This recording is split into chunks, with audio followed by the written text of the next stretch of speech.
Crack ceiling. I would have thought it would have been a great thing to bring up at council just a couple days before I saw those things pop up. I mean, Well, the only thing you've done is crack seal. yeah, They're coming back later to chip seal. it'd just be nice to have the heads up as to what's going on like that. We just had a council meeting just a couple days before, and then these things popped up on most of the streets, and people are going, what is that about? And I had to look down like I didn't know. Did you see the 5 million flip up board signs that they said? That's what I saw, and I was wondering, why are all these here? And I just got done with council 48 hours ago and didn't hear a thing about it. Well, and that again goes to making your reports and presenting your reports at council. Well, I got his report right here. Did we need to read it? No, For the citizens to know? Is No. the report for just us or is the report for the citizens? it is available, It's available. It's for the available citizens to look online. at. but if you want to read it, Doesn't matter to me. How do the citizens feel? Do you want to hear the report? you read it, please. Read it? Okay, worked with the TIB on Jacksonville engineering to get Oak Street repaired before chip seal, and the crack seal has been completed.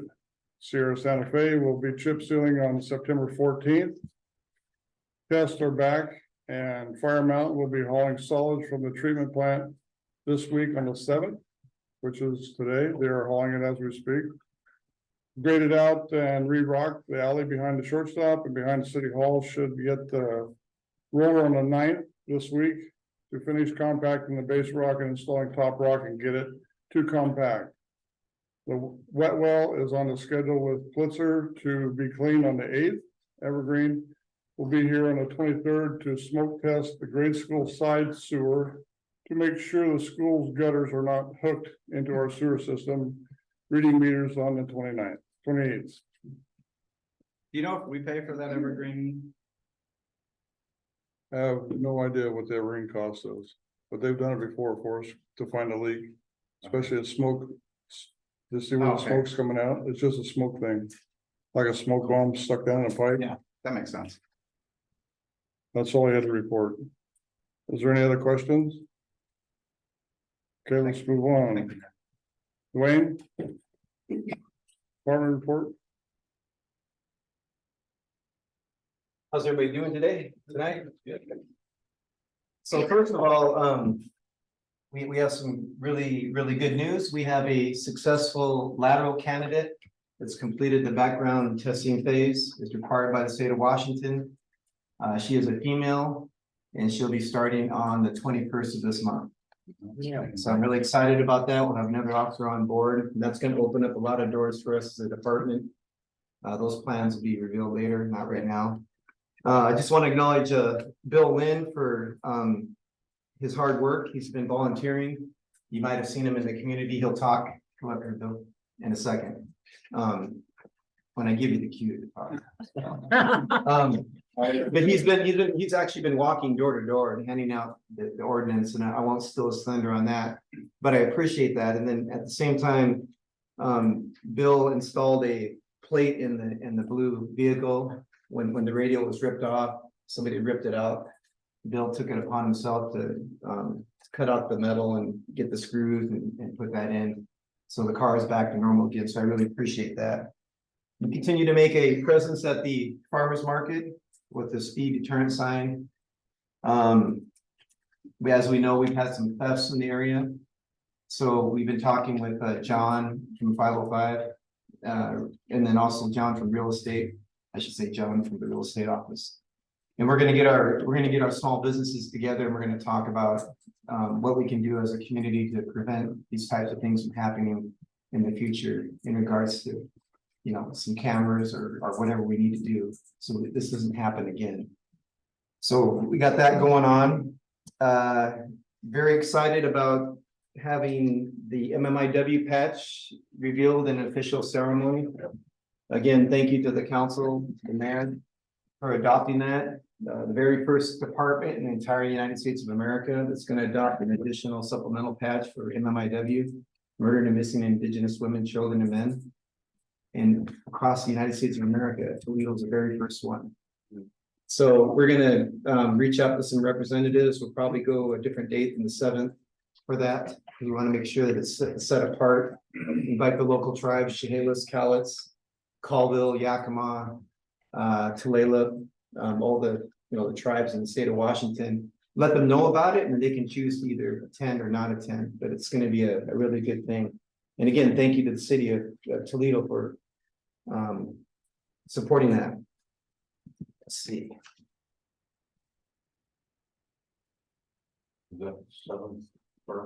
It's not gonna be the 7th, it's gonna be a different date, I think. Yeah. So this is the new revised policy and procedure manual for the police department. Spent a lot of time on this, revising this.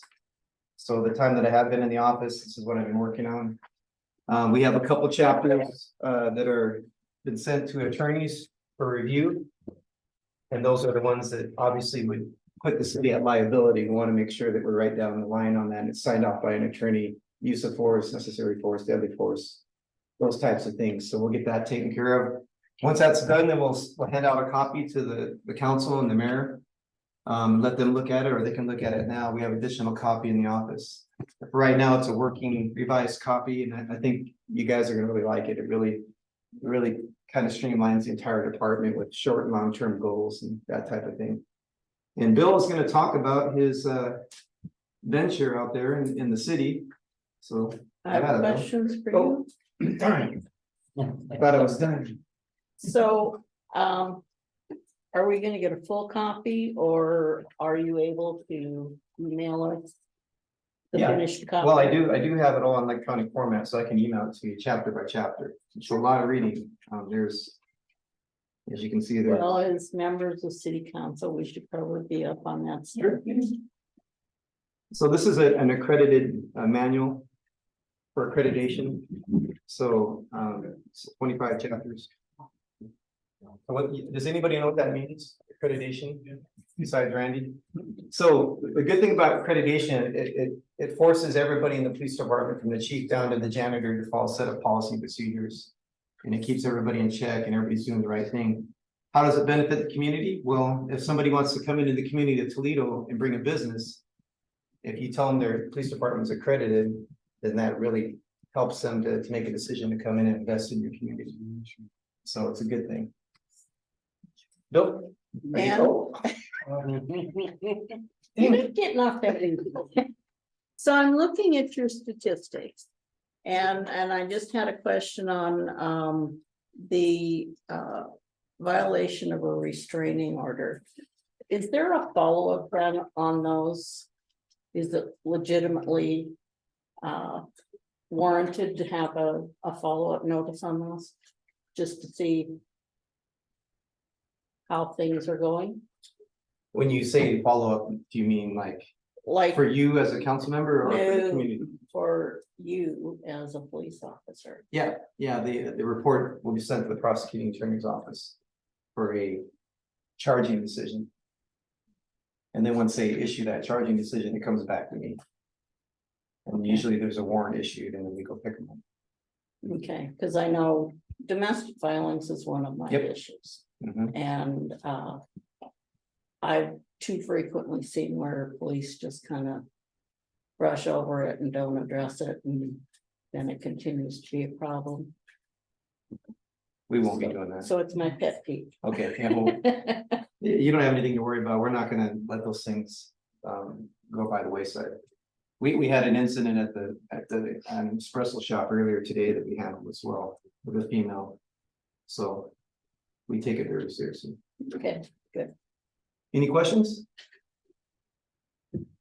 Bill? Bill? Congrats on your new hire. Congrats on your new hire. Yeah. Thank you. Yes. Do you have him on clock? Is he on the clock? Yeah, he's got 2 minutes. I'll hold your breath. Again, my name is Bill Lynn. Maybe some of you have seen me out and about. One gentleman back here, I met here quite a while back, and I'm real happy to see you again. But anyway, when I was asked to do this, I says, okay, not a problem. I'll be happy to do it, until they showed me this stack of papers about that tall. And you're like, man, that is an undaunting job. It is just unreal. Well, I've made three attempts of trying to put a damper or put a hole on this, this whole pile of papers here, and I haven't done too bad. So far, I have knocked on the doors on First Street all the way through Fifth Street, and all the doors down in the grade school area.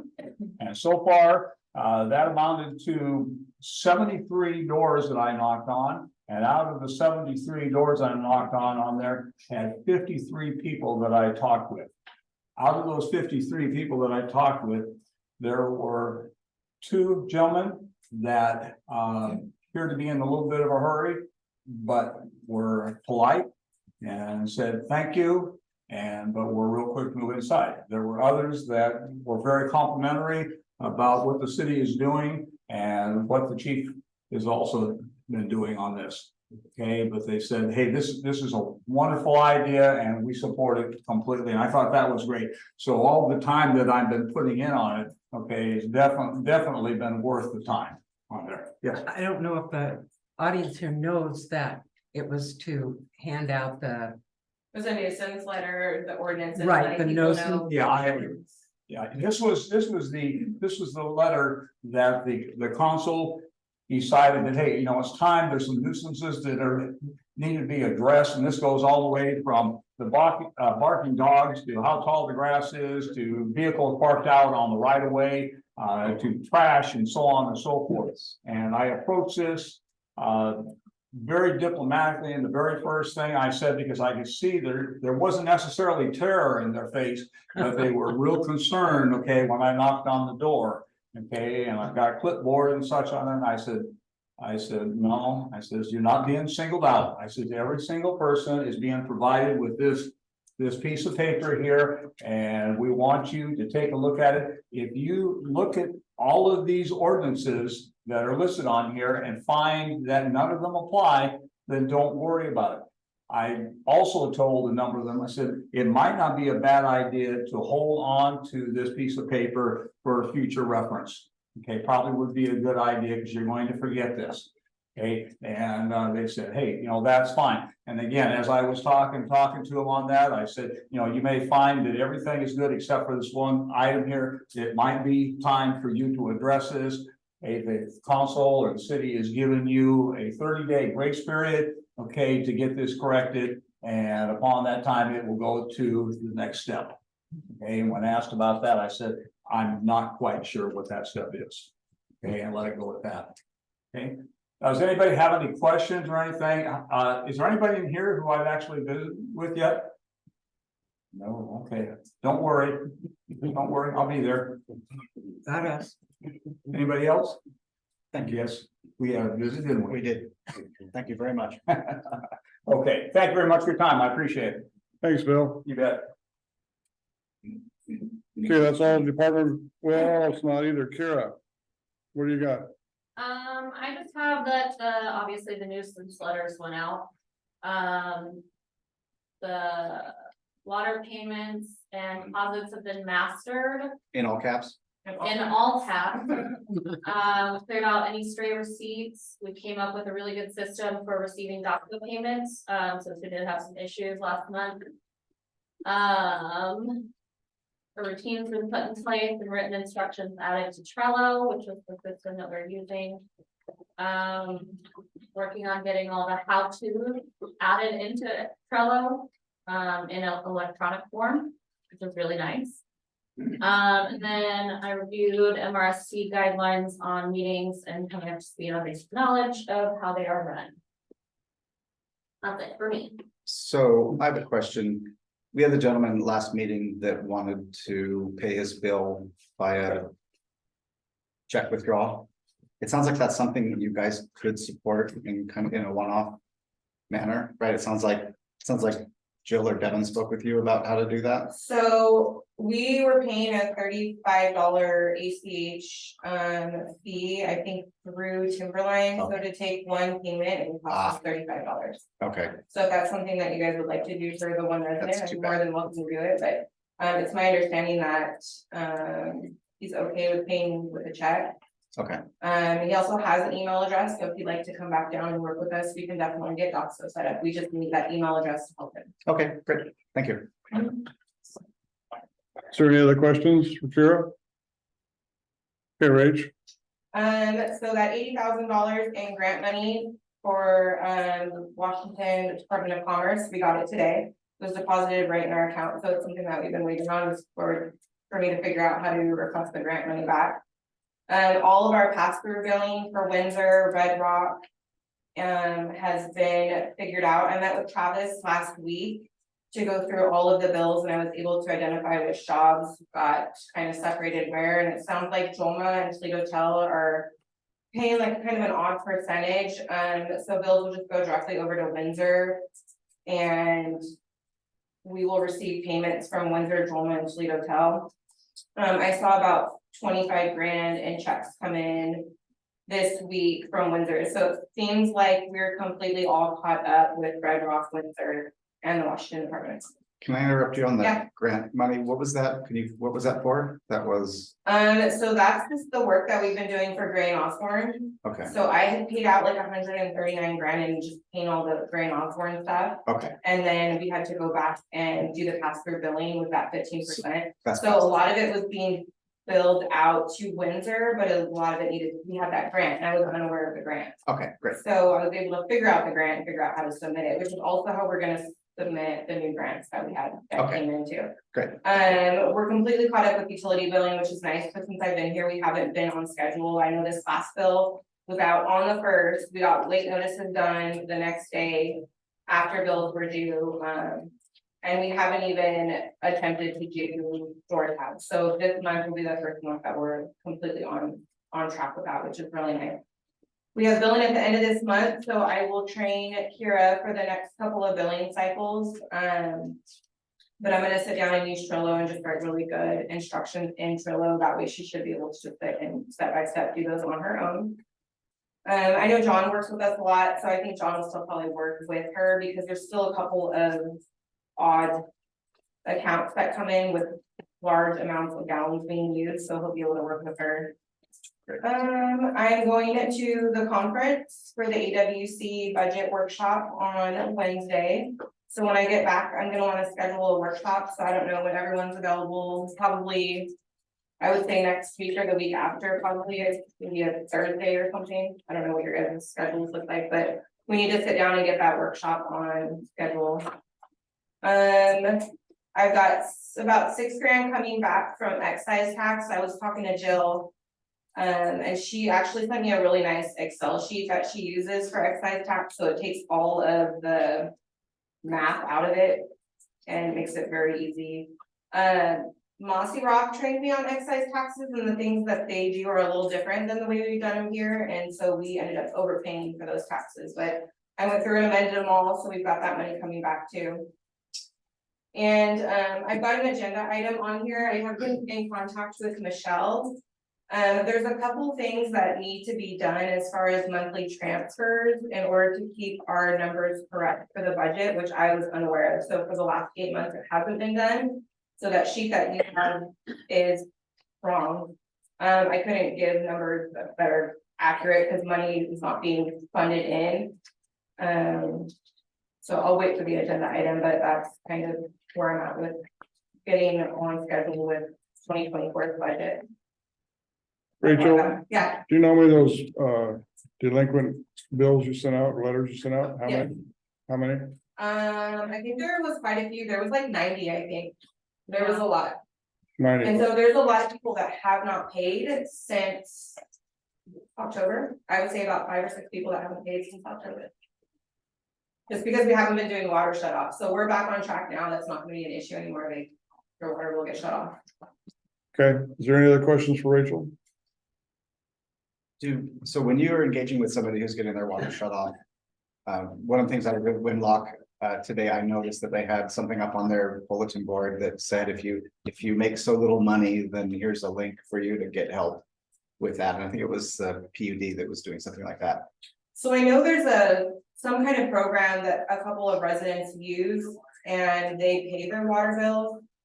I'm not really sure where You might know. I wonder if we could hook that up so that when you get the shut off warning, you know, that maybe there's also some educational information in there as to how you can get help. Because we don't want to shut people's water off. Right. I understand. Absolutely, but that's, yeah, Yeah, we'll see, and we'll provide it. thank you. But since October, that's gonna be That's, quite a yeah, bill. that's a big, Yeah, there's a that's what I was a little worried about. There's a Yeah. handful of them, yeah. No other questions for Rachel? Let's move on to council reports. Emily's not here. Eric?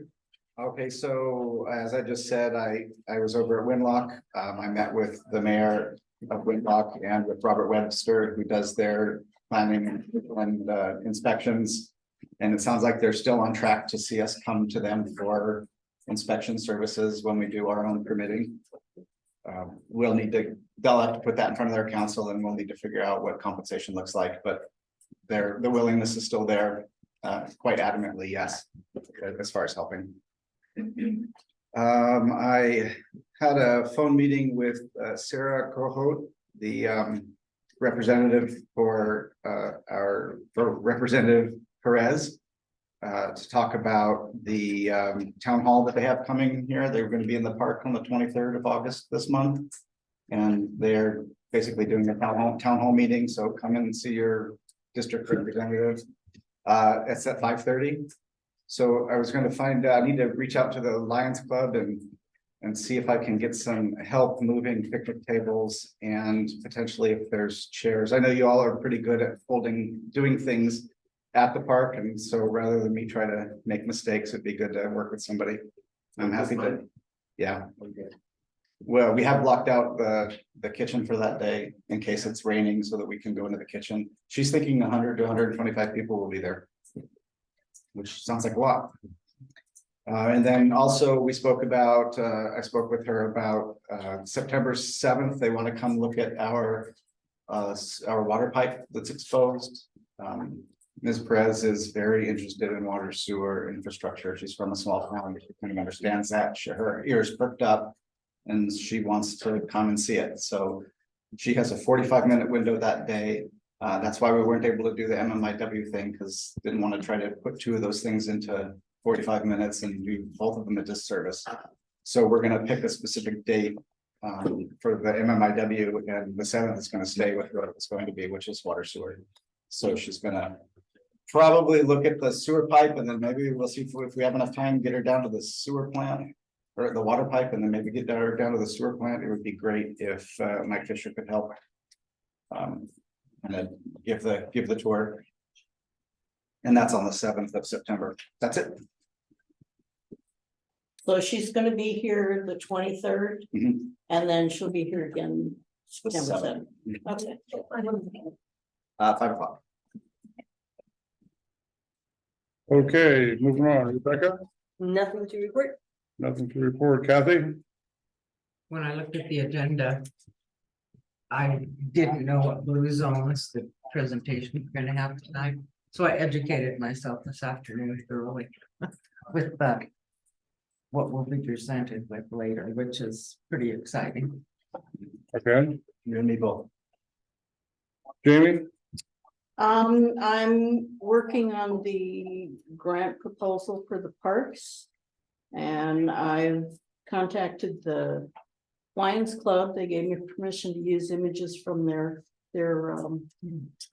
programs in the presentation, and I'm gonna go down to the park and take pictures of the different areas and include that in the presentation. Yeah, That it? Okay, let's move on to committee reports again. Kathy had something? I was just, is that the one that is this month is going to be submitted? it That opens up on the 15th. It's Oh. not due until September, Oh, excellent.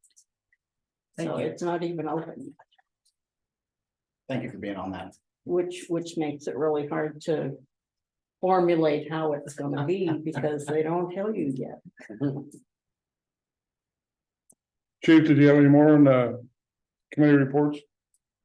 The only thing that I kind of overlooked was, we met with the Washington State Patrol tribal liaison, Patty Ghosh. And she is working with us to help sponsor Cedric.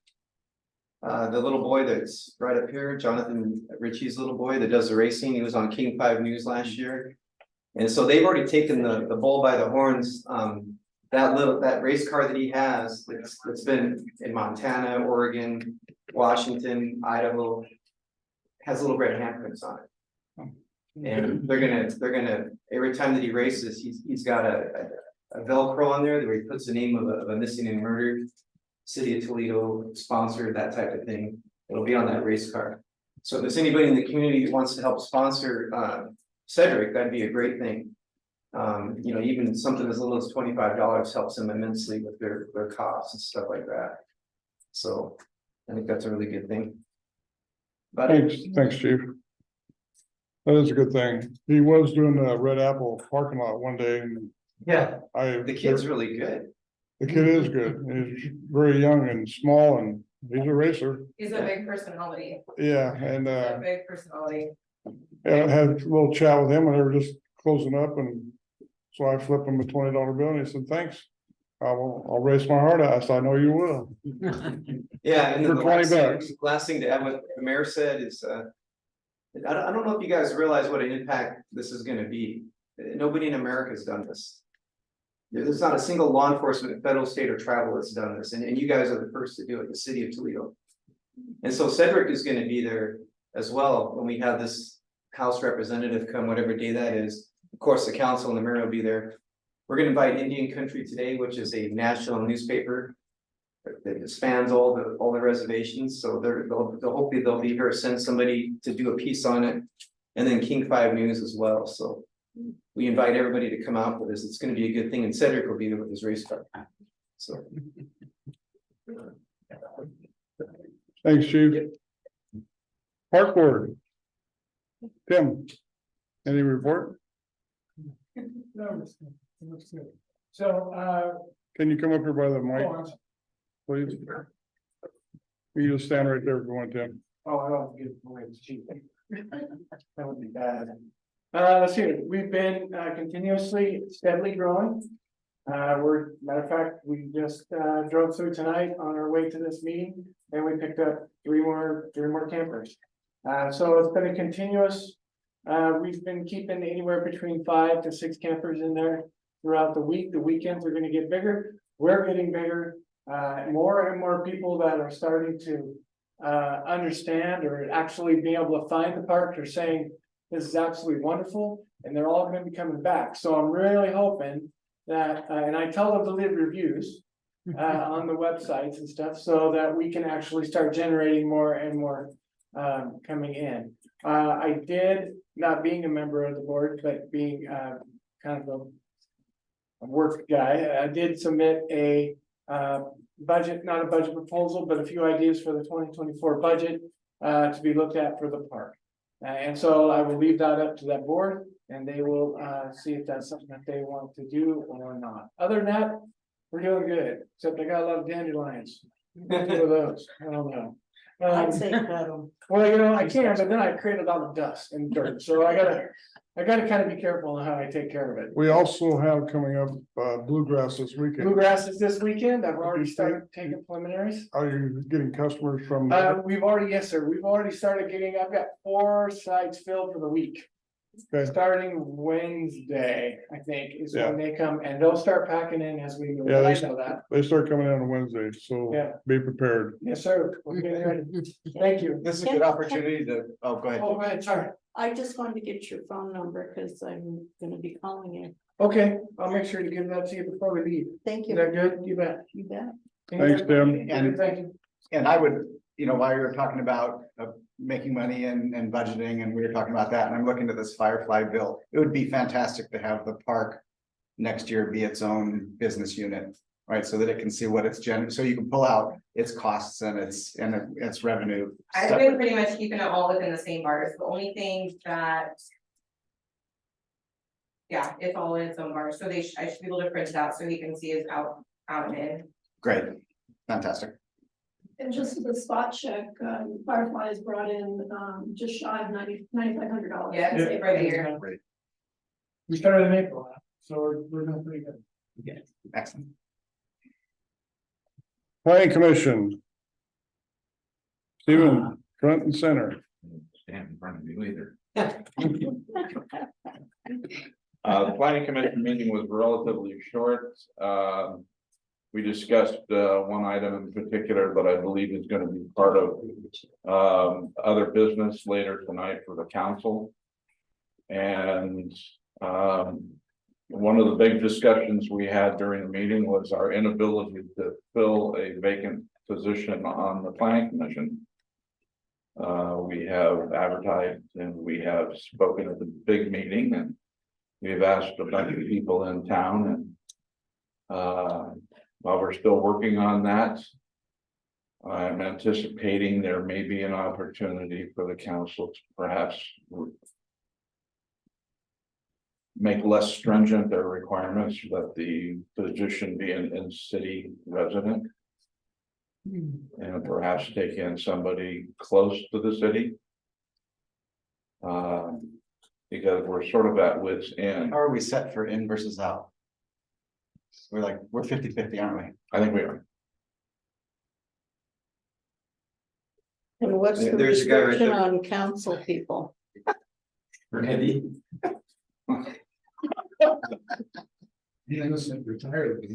Yeah. You are Randy. Aren't we all? You'll never retire. And what is the restriction on council members on the planning commission? They have to be in the city limits. I don't think you can fill. You can't be on both. Is that what you meant? Yeah, Yeah, you can't be on both. Can't be on both. okay. We have Too much an fun. outside, so we have an outside the city person, we have a business owner who you're speaking to right there, who's also outside. We have Tom Hill, who's in the city, and we have Dan Daniel King, who's King, in who's the in the city. city. So right now we're 50-50. Is that something we control? Or is I'm that sorry? Is that something we control or something that somebody will have to look at MRSC and find out the logistics of what we can and can't do?